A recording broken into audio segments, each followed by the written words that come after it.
Урматтуу жыйындын катышуучулары, залда 4 микрофон иштеп жатат. Өтүнүч ушул кезектүүлүктү жана тартипти сактоо менен суроолорду берсеңиздер болот. Суроо жоопторго 2 минуттага чейин убакыт берүүнү сунуштайм. Жетишпей алгандар болсо, бул фойеде биз атайын кабыл алуу пункту уюштурулган, ошол жака кайрылууңуздарды берсеңиздер түздөн-түз президенттин администрациясына берилет. Урматтуу президент, мен Ош шаарына караштуу Төлөкөн айылында турамын. Атым Медербек Мамарасулов. Урматтуу президент, ушу сиз келгенден тартып Кыргызстан оңолду. Карапайым элди карап, биринчи айттыңыз эле, бай жоголот, кембагал жоголот, орто жашайбыз деп. Азыр сиз келгенде мен орто жашап атабыз. Рахмат сизге. Рахмат. Рахмат сизге. Чоң рахмат сизге. Рахмат эме. Мактабай эле койсоңуздар. Атайлап мактаткандай көрөт айрым саясатчылар. Ошон үчүн дароо эле диги проблемаларыңызды, суроолор болсо, талаптар болсо, анан кандай бир чечүүчү маселелер болсо, сразу ошого өтсөңүздөр. Төлөкөн айылында бир 3 көйгөй бар. Биринчи мына тротуар, жолубуз тар. Өзүңүз 1-2 жыл мурда мына ипподромго келгенде көргөнсүз. Аябай транспорт көп, окуучулар жолдун ортосуна кетет, көп авария болот. Экинчи сурообуз канализация. Мына Төлөкөн айылы зона отдыхка карайт да. Жаздын ысыгында жолдун кетип атсаңыз септик жытанат. Ошо канализация болсо жакшы болот эле да, бизде Төлөкөн айылындачы. Анан үчүнчү сурообуз, ошо биздин мектеп Төлөкөнгө мектеп түшүп атат. Ошо мектептин атын Чекир Базаров атында коюп берсеңиз жакшы болот эле. Элдер ошону суранып мени жөнөттү да. Ал адамдын атыбы? Ооба, Чекир Базаров деп аты. Мектептерди коюп берели дегенбиз, мектептерди боло берет, Ну, аны карап көрсүн жергиликтүү бийлик. Депутаттар чечет. Негизи биз айылдарга адамдардын аттарын койгонду тыюу салып атабыз да. Кызыл чеке болуп, 2 бөлүнүп, 3 бөлүнүп мушташа беришет экен. Менин атам атын коебуз, сенин атаңдын, сенин урууңдун деп ошон үчүн. Мектептерге боло берет экен. Карап көргүлө, эгерде жергиликтүү эл, депутаттар, жергиликтүү кеңештин төрагалары каршы болбосо, пожалуйста, эч кандай каршылык жок. Так, тротуар боюнча, тротуар менен жол, то есть канализация экен. Канализацияны ким карайт? Айыл чарба. Водоканал да, водоканал. Ну, карагыла, бул айылдуу жерде экен да, айылдуу жер. Төлөйкөн айылында дедиңизби? Төлөйкөн айылында болсо, ошол канализациясынын тиешелүүлөрү карагыла. Мектеп боюнча айттым, тротуар боюнча кимге тиешелүү болсо карагыла. Бул шаарга кирип кеттиби ошондо, Төлөйкөн. Шаарга кирсе сиздики экен анда. Карап бергиле. Кийинки. Ассаламу алейкум, Садыр Нуркожоевич жана жыйындын катышуучулары. Мен биринчи көйгөйүм, мен Озгур айылынан Атабек Умарбек. Биринчи көйгөй айылда суунун башы болгон менен таза суу, иче турган таза суу жеткиликсиз.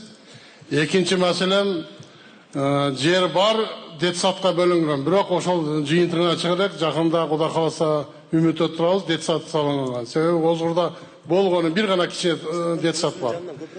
Үчүнчү маселем, азыр Кыргызстандын көп жердеги желегин желбиреткен биздин жаштар спорт менен. Өтө спорт комплекске муктажбыз.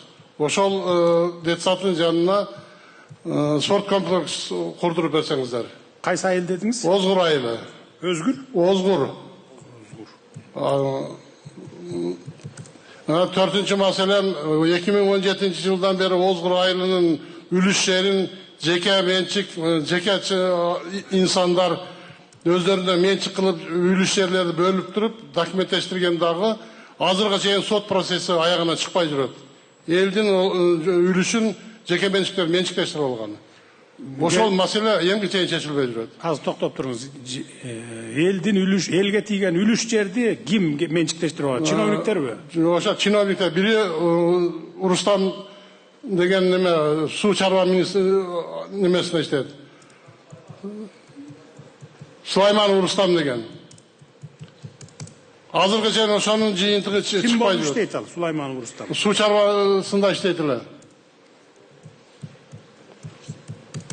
Обл прокурор барбы, турчу орунга? Облус прокурор. Прокуратурадан ким бар? Шаардык. Сиз караңыз мону. Мүлүш жерлерди кантип менчиктештирип алат? Суу чарба департаментинин башчысы. Түшүнүктүү, Сизге тапшырмаган. Дагы. Рахмат көңүл бурганыңызга. Анда токтоп туруңуз анда. Могул так. Дароо эле жооп берип кетейин, ошондо убакытыбызды бири-бирибизге абдан үнөмдөйбүз. Таза суу боюнча биз жылына где-то бир 40 айылга, 40 айылдан таза суу чыгарып берип келатабыз. Силердин айылга деле акыры бир күнү жетебиз. Быйыл болбосо эмдиги жылы дегендей. Бүт баарына бир моментте, бир жылда эле кылып бере албайт экенбиз, ага бюджетибиз не позволяет дегендей да, орусча айтканда. Кечиресиз, ошону туура түшүнөсүздөр, жетебиз ага да. Бала бакча боюнча карап көргүлө. Канча бала бакчалык орунга эме кылды эле, долбоорлонду эле. Микрофону күчөйт этип болот. 260 орынға деп сунуш кылып атабыз. Эми бизге канча көбүрөөк болсо ham Сунушуңар, канча көп болсо болот. Эл аз да, көп ал жерде. Элдин планга кирген менен каражаты бөлүнгөн беле? жалаң шаардагы детсадтарга апарабыз биз неме балдарды. Түшүнүктүү. Спорт комплекс боюнча суроо коюп коелу. Аны тактайбыз. Күчүбүз жетсе куруп беребиз. Болбосо быйыл, болбосо эмдиги жылы. Эгер жеке болсо биздин инсандар бар, жеке кызыкчылыгы бар, өзүбүздүн жаштар. Демилген менен өзүбүз курабыз деген балдар дагы бар. Жер берсеби? Айылдын тургундарынан бар, ошондой курам деген балдар. Карагыла, эгерде жер болсо бөлүп бергиле, курабыз десе. Бирок мамлекет тараптан да жакшы жардам берели, анткени жеке жактар баягы начар куруп койбогондой болуш керек да. Бир 50-60 жыл былк этпей тура тургандай кылыш керек. Жеке жактар кургандарды деле көрүп жүрөбүз, республика боюнча баягы спонсорский кылып, ошо айылдын жигити куруп берем дегенде начар куруп койгондор моменттер болуп атат да азыр. 5-10 жылдан кийин жарабай кала тургандай кылып куруп коюшат. Ошону эмеге алыш керек. Анан курулуш министри ушундай курулуштардын бардыгын көзөмөлгө алышыңыз керек. Түшүндүңөр, мурдакыдай болбош керек. Баягындай документи жок, жөн эле ооз экеле могу жерге сала бер деп коюп, анан эч бир долбоору да жок салып койбосун да ошолорду карагыла.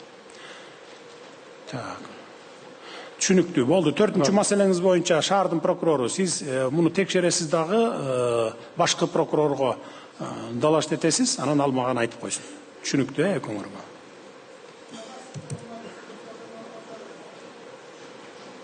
Микрофон бергиле, 4-чү микрофон. Саламатсыз, урматтуу Садыр Нуркожоевич. Мен Жапалак айылдык аймактык башкармалыгынын Жапалак айылынанмын. Фамилиям Нуриев, атым Абдижали.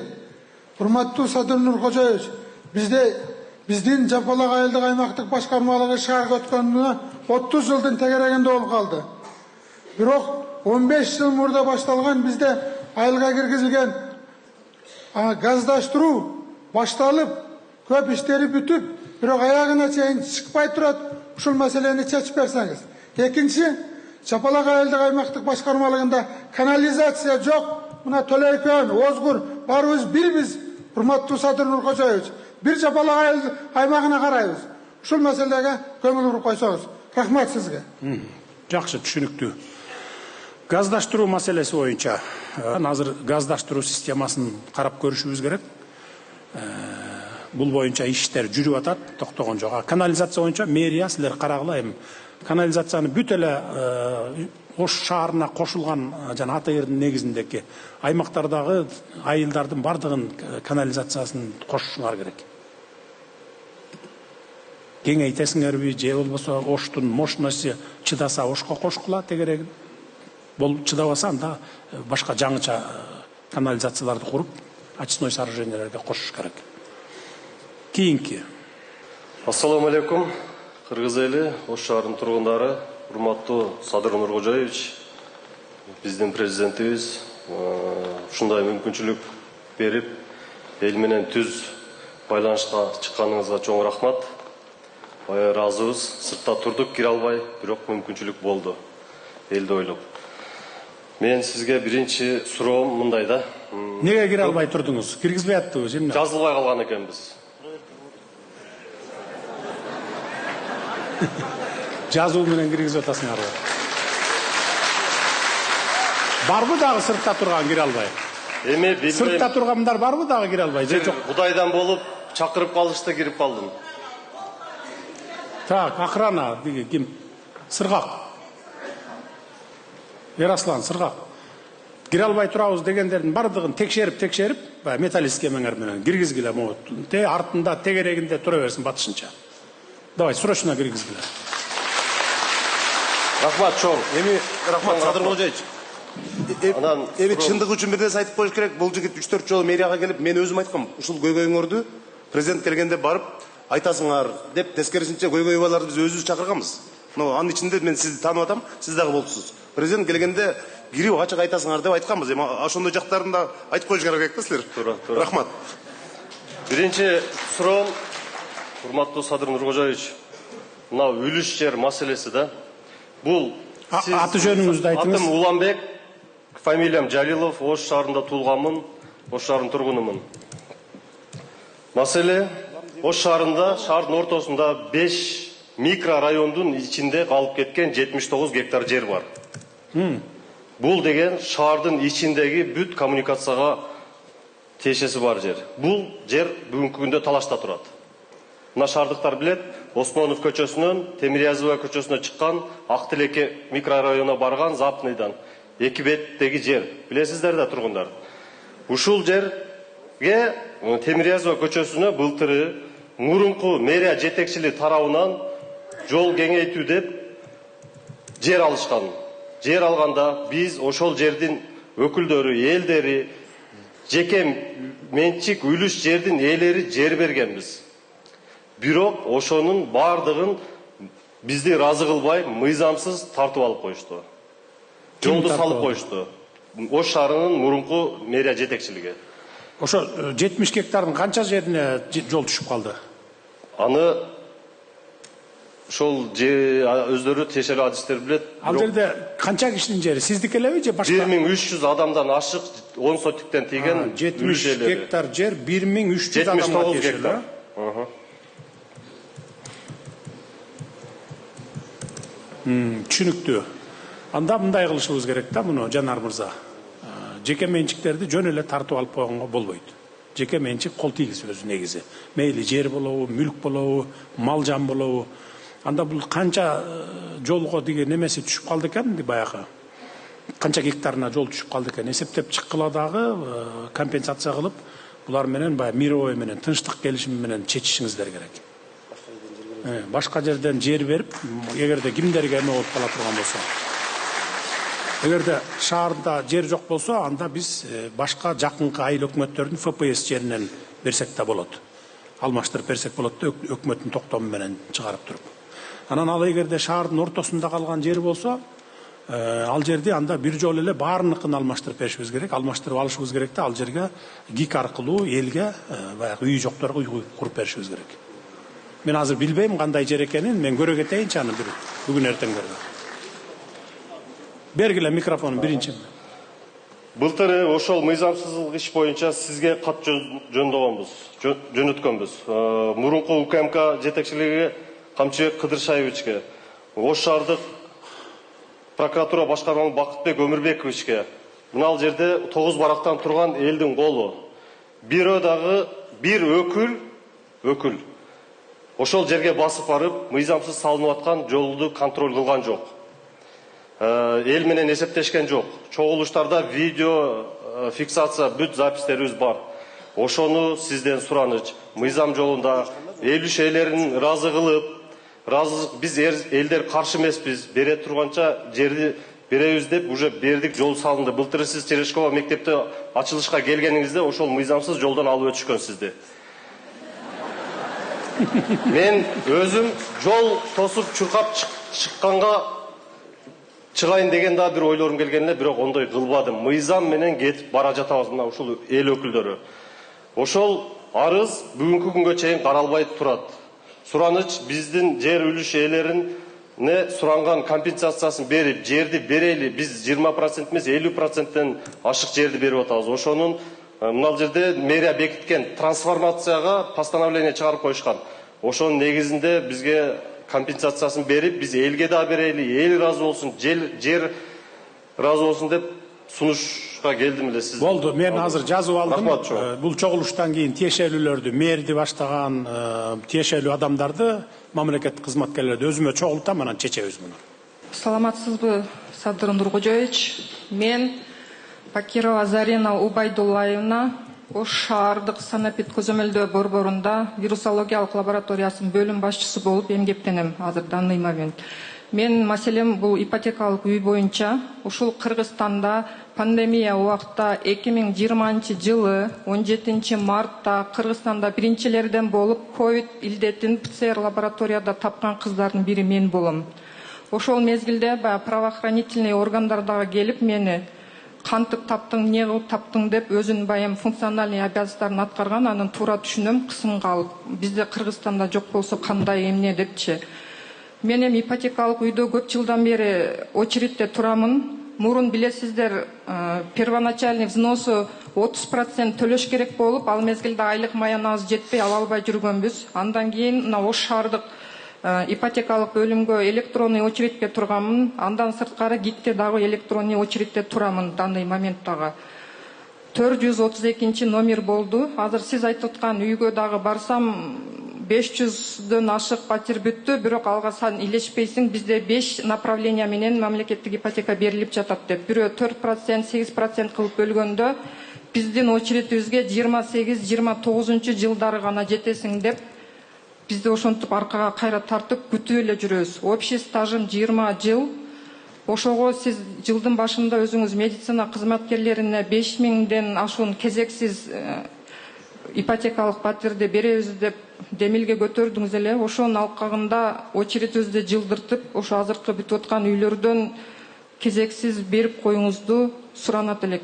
Эл катары эле төлөп эле алабыз, просто очередибизди жылдырып берсин. Биз эгер очеред күлсөк, вообще 29-30 жылдарга чейин күтүшүбүз керек болуп калат экен. Макул, көңүл бурабыз. Эгерде медицина кызматкери болсоңуз, ошол республика боюнча биз 5000 адамга кезексиз берели дегенбиз, мугалимдерге, анан врачтарга. Ошонун ичине сизди кошуп койгонго аракет кылалы. Жазып алып Азамат. Ошону жазып алып кошуп койсоңуз. Садыр Нуркожоевич, мен бир эле көйгөй менен келдим. Аты жөнүңүздү айтыңыз. Токтосунова Замира Эшеновна. Мына Ош шаарына тез жардам борборунда иштейм. Ушу биздин зданиябыз 1932 жылы курулганда өтө эскилиги жетип, азыр мындай шартыбыз жакшы эмес да, демеген иштегенгечи. Ошого сизди ошо зданиябызды жаңы заманбап неме куруп беришиңизди сурана элек да. Көп жерлерге кайрылдык, иш бизге ушмалга чейин неме болбой атат. Ошону өзүңүздөн сурандым. Эгер мүмкүнчүлүгүңүз болсо, кирип көрүп өтсөңүз өзүңүз көзүңүз менен жакшы болмок. Канча квадрат метр? Так, 50 сотик да бизде. Эмен имараттын өзү канча сотик? Тез жардамдын имараты. Ошол 50 сотик жерде жайгашканбыз. Барбы бу жерде тиешелер, врачтар, шаардык врач барбы?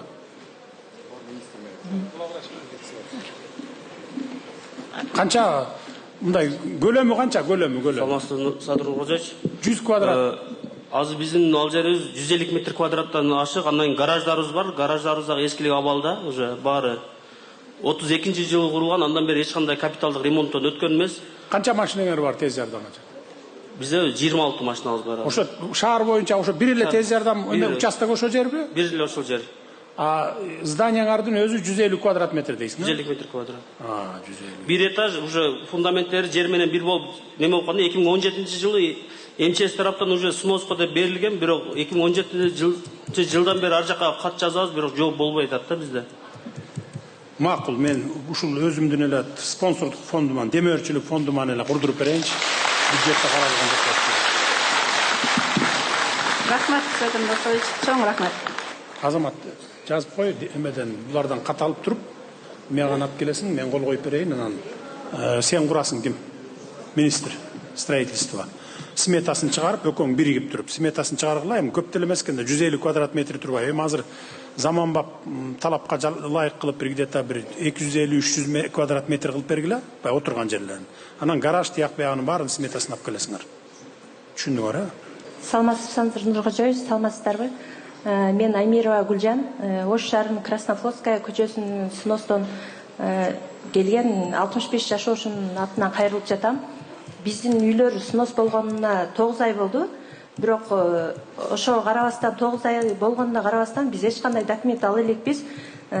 Жанарбек мырза өзү барып биздин маселебизди жеринде көйгөйүбүздү барып угуп келди. Сизден сураныч, биздин ушул маселебизди эртерээк чечип берип, тек паспортторубузду берсе, андан кийин андан сырткары мындай комиссия түзүлүп, биздин бузулган үйлөрүбүздү базардын баасында баалап беришсе, анан ал жерде көптөгөн адамдар өздөрүнүн өмүр бою тапкан оокаттарынан айрылып, ал жерге барып отурат да, анан ошону дагы жакшы баалап базар баасындачы бизге тек паспортторду эртерээк чечип бергенге сиз ошо көзөмөлдөп берсеңиз. Биз 9 айдан бери ал жерде 65 үй бүлө күтүп отурабыз да. Анан көпчүлүгү баягындай жакшы бааланбай калган. Кээбиркилерине мындай чоңураак жери болсо кичинерээктен батирлерди берип койгон. Өзүңүз айтмакчы, жер там менен батирдин айырмасы болот экен да. Анан ошону туура баалап, калыс баалап, комиссия түзүп берип, өзүңүз көзөмөлдөп берсеңиз, сизден сураныч. 65 үй бүлөнүн атынан келдим мен. Жана сиз экөөбүз сүйлөшкөн маселе ошол эле, снос болуп, жол түшүп калган ал жерге, анан бергенде туура эмес берилип калган деп аттыңыз беле? Чоң үйлөргө 1 комнат берилип калган, кичине эле болуп жерге 3 комнат берилип калган деген. Бул маселе боюнча биз жана сүйлөштүк, бул боюнча кеңешме өткөргөнбүз, 1 саат отурдук. Жанар мырза тиешелүү жетекчилер менен жакын арада чогултуп баарыңыздарды эки тарап тең анан чечип беришет. Чечип берет бул боюнча.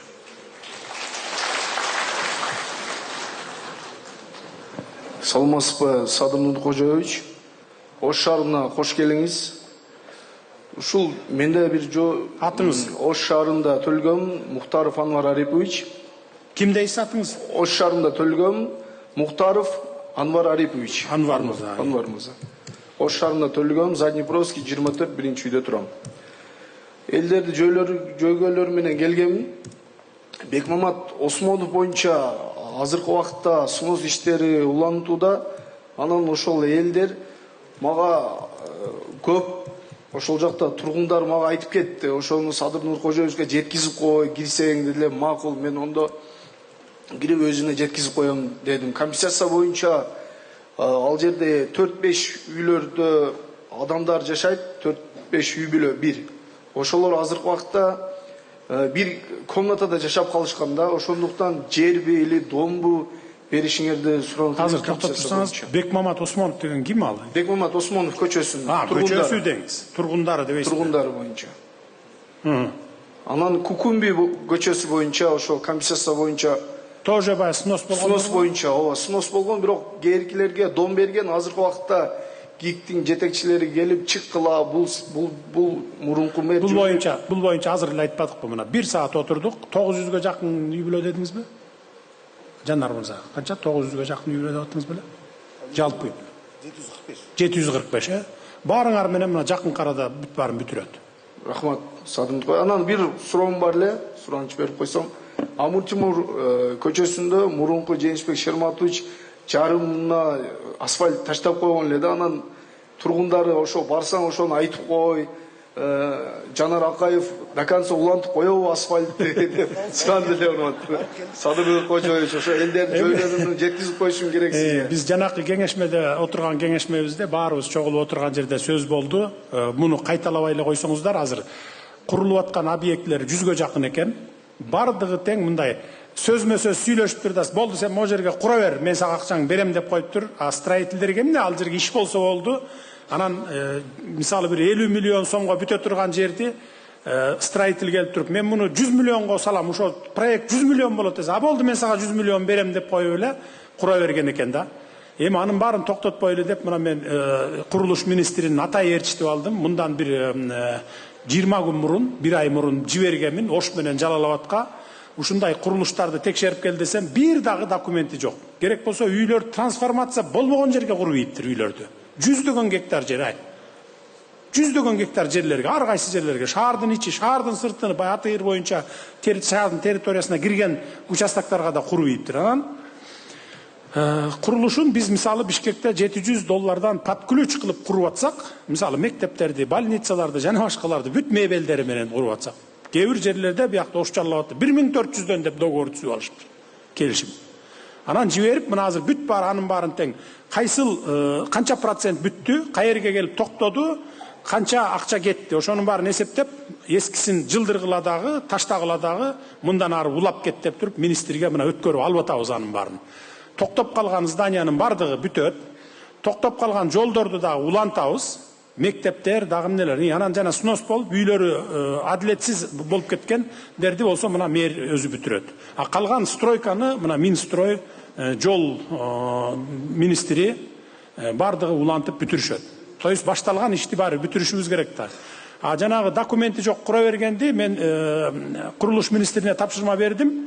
Нөлдөн баштап документин жасап, бардыгын анализдеп, текшерип, анан кийин баарын эми баягы калыбына келтирип туруп, анан уланткыла деп. Ошон үчүн баягы салынып келатып токтоп калган үйлөр болобу, жолдор болобу же башка токтоп калганы себеби ошондон. Булар документин бүтүрүш керек. Документ эле бери айтканда эле 1 ай, 1,5 айдараң бүтөт анын баары. Ошон үчүн эми бул суроо боюнча чыкпай эле коюңуздар да, башка суроо боюнча чыккыла. Бул эки маселе боюнча мына тиешелүү кызматкерлер чечет муну. Чоң рахмат Садыр Нуркожоевич. Анан Жанар Акаев, сизге абдан ыраазычылыгымды билдирем. Анткени Ош шаарына аябай салымыңызды коштасыз. Ош өнүгүп атат. Сизге чоң рахмат. Саламатсызбы, Садыр Нуркожоевич. Мен Жапалак айылынын тургуну Эргеш Манас Камилович. Жашоону начар десек кесир болор. Кудайга шүгүр, жашоо жакшы эле жүрүп атат. Кайсы айылынан дедиң? Жапалак. Жапалак. Ошондой дагы болсо дагы бир айтып турган нерсе, бизден Жапалак айылынын үстүндө Кеңсай массивинин оң жагында кирпичный заводдун подсобный хозяйствосы бар эле. Азыр кирпичный завод бузулуп, иштебей ордуна үйлөр түшүп атат, а ошону 1-2 адам ээлеп отурат. А Жапалактагы биздин жашоочулар bir үйдө 3-4 баласы менен чегеле албай отурушат. Ушул маселени карап берсеңиз, экинчи маселе туризм боюнча жакшы эле көңүл бөлүп иштер жакшы кетип атат. Бирок биздин мамлекет агрардык өлкө болгондон кийин ушул айыл чарбасына бир реформа жүргүзүп, бардык баягы жеке менчикке бөлүнүп кеткенде 10 сотугу бар, 20 сотугу бар немелер, ушуларды бир кооператив ассоциацияга бириктирип, бир сырткы базарга чыгыш жолунда bir карап берсеңиз. Рахмат. Ал жана кирпичный завод илгери мамлекеттик болгонбу же? Мамлекеттик болгон илгери. Иштебей калган, анан подсобный хозяйство. Орду бузулуп, азыр ордуна дом түшүп атат. Прокуратура.